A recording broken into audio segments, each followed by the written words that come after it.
আমরা আসছি আজকে 9 নম্বর রাস্তা, সেটা হচ্ছে আমাদের জনদূর রাস্তা মাথা হয়ে এখানে আবুল খায়ের মাস্টারের দোকান, সেখান থেকে চৌধুরী বাড়ির দোকান বাড়ির দরজা হয়ে কবিরার বাজারের সাথে সংযোগ, মাঝখানে আবার ওই যে আমাদের ডাক্তার বাড়ি হয়ে কবির পাড়ারের মসজিদের সাথে সংযোগ এই রাস্তাটা, এটা কাজ শুরু হয়ে যাচ্ছে। তো আমরা আসলে এই গত কিছুদিনে আমরা আমাদের এই কাজগুলো করে যাচ্ছি। আপনারা অনেকে দেখছেন, আমরা আমাদের পৌরকেন্দ্রের সেক্রেটারি কামাল বেলাতুল খোকন, আমাদের এই যে যুগ্ম আহ্বায়ক কাশেম ভাই, আমাদের শামীম ভাই বা মুকির ভাই, আমাদের ইসমাইল বাটু, আমাদের যে বিএনপি নেতা এই যে আমাদের শেরে বাংলা বা আমাদের ওই যে রায়হান রুবেল অনেকে আছে, আমাদের নাজিম স্বেচ্ছাসেবক দলের নেতা। তো আমাদের এই যে আমাদের মাসুদ, আমাদের ছাত্র দলের সুমন, নুরজামান ভাই অনেকে আছে যারা এই বিষয়গুলোতে উপস্থিত ছিল, আমাদের কাজী কাকু ফারুক কাকা উপস্থিত ছিল। তো আজকে আসছি আমরা এই অনেকগুলো রাস্তা আমাদের ইতিমধ্যে কবিরাট পৌরসভার 9টা ওয়ার্ডে, আমরা প্রায় ওয়ার্ডে 3টা 4টা করে রাস্তার কাজ ইতিমধ্যে শেষ হয়েছে, ছোটো ছোটো রাস্তা যেটা বাড়ির দরজা হিসেবে খ্যাত। তো আজকের এই রাস্তাটা হচ্ছে বড় রাস্তা, এই রাস্তার জন্য বরাদ্দ প্রায় 2 কোটি টাকা। তো আজকে একটা বিষয় বলি, এতদিন আমরা বলি না যে আমরা বিষয়গুলো কাজের সহযোগিতায় আমরা কাজগুলো করার সুযোগ পেয়েছি, আমরা চেষ্টা করেছি, বারবার দিয়েছি, কিন্তু গুরুত্বপূর্ণ যে সহযোগিতাটা করেছেন সেটা হচ্ছে আমাদের পৌরসভার কৃতি সন্তান, যিনার বাড়ি এই যে ডাক্তার বাড়ি, আমাদের মুরব্বী, আমাদের করিমুল আজিম বেগ, ওই কাকা, উনি একসময় সরকারি কর্মকর্তা ছিলেন। ওনার জামাতা আমাদের স্থানীয় সরকার মন্ত্রণালয়ের অতিরিক্ত সচিব আমাদের জনাব আবু নাসর আবদুল্লাহ সাহেব।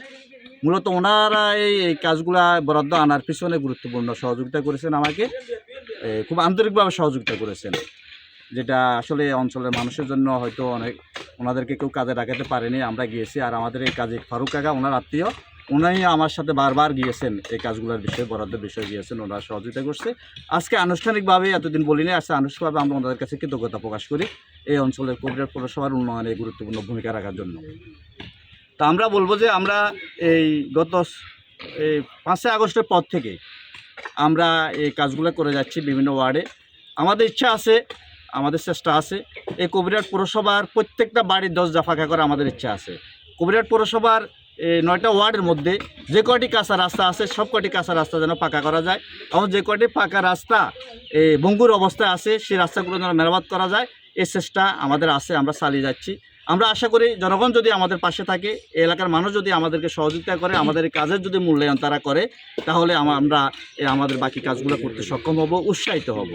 কারণ যারা ভালো কাজ করে তাদেরকে উৎসাহিত করা উচিত, সাপোর্ট দেওয়া উচিত, পাশে থেকে সহযোগিতা করা উচিত। যদিও অনেক ক্ষেত্রে দেখা যায় যে কিছু মানুষ আছে সহযোগিতা করে না, ওরা ভিন্ন রকম কথা বলে, সমালোচনা করে, মানে এই যে কারো ভালো কাজের স্বীকৃতি দিতে রাজি না, এটা একটা খারাপ দিক। তবে বেশিরভাগ মানুষ ভালো কাজের স্বীকৃতিতে সহযোগিতা করে, সেটা আমরা বিশ্বাস করি। গত জীবনে এলাকাতে যত গুরুত্বপূর্ণ কাজ হয়েছে এই কাজগুলো আমরা বিএনপি সরকারের সহযোগিতা, বেগম খালেদা জিয়ার সহযোগিতা, ব্যারিস্টার মধ্যে আমাদের সহযোগিতা করেছি। তা আজকেও যে গুরুত্বপূর্ণ কাজগুলো হয়ে যাচ্ছে এটা বিএনপি নেতাকর্মীদের প্রচেষ্টায়, আমাদের যারা ঘনিষ্ঠজন আছেন তাদের সহযোগিতা আমরা করে যাচ্ছি।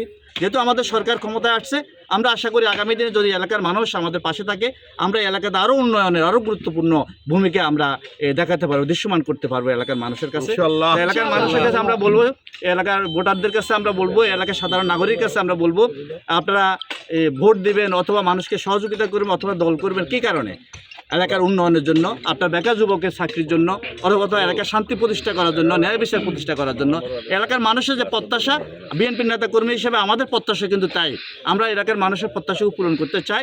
আজকে তারেক রহমান বাংলাদেশের রাষ্ট্র ক্ষমতায় আসছেন, আমাদের বিশ্বাস উনি যেভাবে দৃশ্যমান এই গুরুত্বপূর্ণ কাজ করে যাচ্ছেন, অথবা একটা ভিন্ন রকমের রাজনীতি উনি চর্চা করার চেষ্টা করে যাচ্ছেন, এবং দৃশ্যমান খুব গুরুত্বপূর্ণ উন্নয়নের ধারা উনি অব্যাহত রাখার বা শুরু করার উনি যে চেষ্টা চালিয়ে যাচ্ছেন, আগামী দিনে আমরাও ওনাকে অনুসরণ করে ওনার এই কাজগুলো বাস্তবায়ন করার চেষ্টা আমরা চালিয়ে যাবো ইনশাআল্লাহ, প্রতিশ্রুতি আপনাদেরকে দিচ্ছি।